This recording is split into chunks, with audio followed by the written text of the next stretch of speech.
Pernah nggak sih Anda merasa, kok putusan hakimnya aneh ya? Atau mungkin perilakunya di sidang kurang pas? Nah, hari ini kita akan bedah tuntas aturan main baru yang mengatur gimana caranya hakim di Indonesia itu diawasi. Ini dia kitab sucinya, Peraturan Komisi Yudisial Nomor 5 Tahun 2024. Dokumen ini pada dasarnya adalah buku panduan super lengkap yang ngejelasin dari A sampai Z gimana Komisi Yudisial atau KY menangani laporan masyarakat soal perilaku hakim.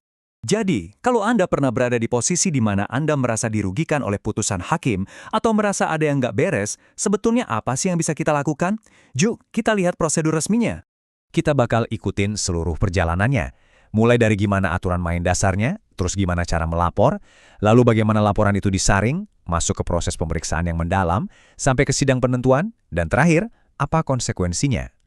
Oke, kita mulai dari yang paling fundamental dulu ya. Sebelum kita bahas cara lapor, kita harus kenal dulu siapa wasitnya. Nah, inilah peran Komisi Yudisial. Mereka adalah lembaga negara yang tugasnya memang untuk menjaga kehormatan dan perilaku para hakim. Sekarang, kita masuk ke bagian praktisnya. Misalkan Anda sudah mantap nih mau membuat laporan. Apa aja syaratnya? Apa saja yang harus disiapkan? Bagian ini akan menjawab semuanya. Menurut pasal 10 ada 4 hal yang sifatnya wajib, nggak bisa ditawar. Pertama, identitas Anda sebagai pelapor harus jelas. Kedua, siapa hakim yang dilaporkan. Ketiga, ceritakan dengan detail dugaan pelanggarannya. Dan keempat, harus ada tanda tangan Anda. Simple tapi krusial. Nggak cuma itu. Selain 4 poin tadi, Anda juga wajib melampirkan dokumen pendukung. Minimal fotokopi KTP ya. Kalau ada bukti lain seperti salinan putusan atau rekaman, itu akan jauh lebih bagus untuk memperkuat laporan Anda. Oke, laporan sudah Anda kirimkan. Tapi jangan kira semua laporan langsung diproses ya. Ada gerbang penyaringan dulu. Disinilah Komisi Yudisial akan memilah mana laporan yang layak untuk ditindaklanjuti. Tahap pertama penyaringan ini namanya verifikasi. Gampangnya, ini cuma pengecekan kelengkapan administrasi. Petugas bakal cek, syaratnya lengkap, KTP ada, uraiannya jelas, ini baru pemeriksaan kulitnya saja. Kalau lolos dari verifikasi, laporan Anda naik level ke tahap analisis. Nah, di sini pemeriksaannya lebih dalam. Fokusnya udah ke substansi. Tim KY akan menelaah, dugaan pelanggaran ini kalau memang benar terjadi, apakah ini termasuk pelanggaran kode etik hakim? Nah, disinilah momen penentuannya. Pasal 14 menjelaskan kenapa laporan bisa ditolak mentah-mentah. Misalnya, masalahnya bukan wewenang KY atau laporannya sudah kedaluarsa. Tapi, kalau laporan Anda lolos dari semua itu, selamat. Laporan Anda akan diterima, diberi nomor register, dan lanjut ke babak selanjutnya. Setelah laporan resmi terdaftar, disinilah investigasi yang sesungguhnya dimulai. Kita masuk ke tahap pemeriksaan. Di sini, semua fakta dan bukti akan digali sedalam-dalamnya. Jadi, di tahap ini, KI akan memanggil semua pihak yang relevan, mulai dari Anda sebagai pelapor, saksi-saksi yang mungkin Anda ajukan, bahkan bisa juga memanggil ahli, dan tentu saja yang paling penting, hakim yang dilaporkan juga akan dipanggil untuk dimintai keterangan. Terus, gimana kalau ada yang mangkir atau menolak datang? Wah, jangan main-main.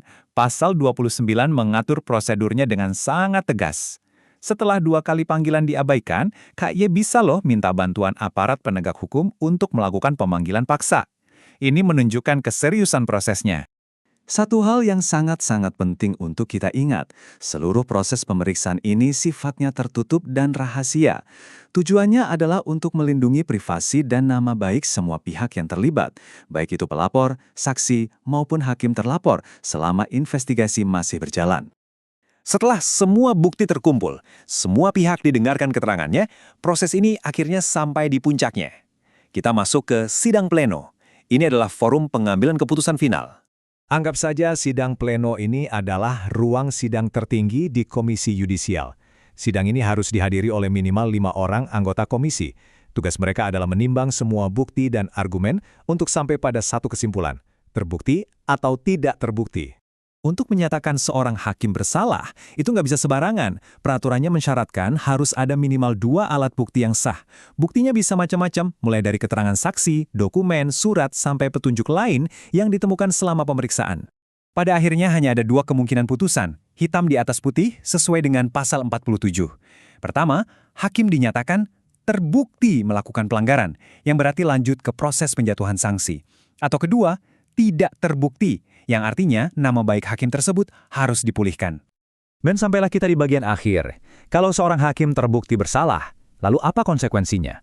Mari kita lihat rentetan sanksi yang bisa dijatuhkan dari yang paling ringan sampai yang paling berat. Pasal 51 sudah mengaturnya secara berjenjang.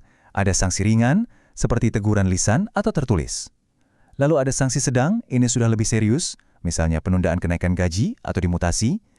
Dan yang paling pamungkas, sanksi berat, yang bisa berujung pada pemberhentian tetap sebagai hakim.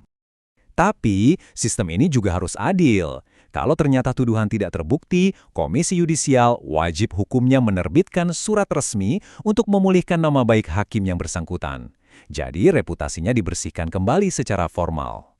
Dan seluruh proses yang panjang dan rumit ini, dari awal sampai akhir, semuanya dilandasi oleh satu prinsip utama yang selalu tertulis di setiap putusan, yaitu demi menjaga dan menegakkan kehormatan, keluhuran martabat, serta perilaku hakim. Jadi, itulah rincian lengkap dari aturan main yang baru. Prosedurnya sudah sangat jelas dan mendetail. Tapi ini menyisakan satu pertanyaan besar untuk kita renungkan bersama. Apakah dengan aturan yang lebih rigid ini, pengawasan terhadap para hakim di Indonesia akan benar-benar menjadi lebih efektif? Waktu yang akan menjawabnya.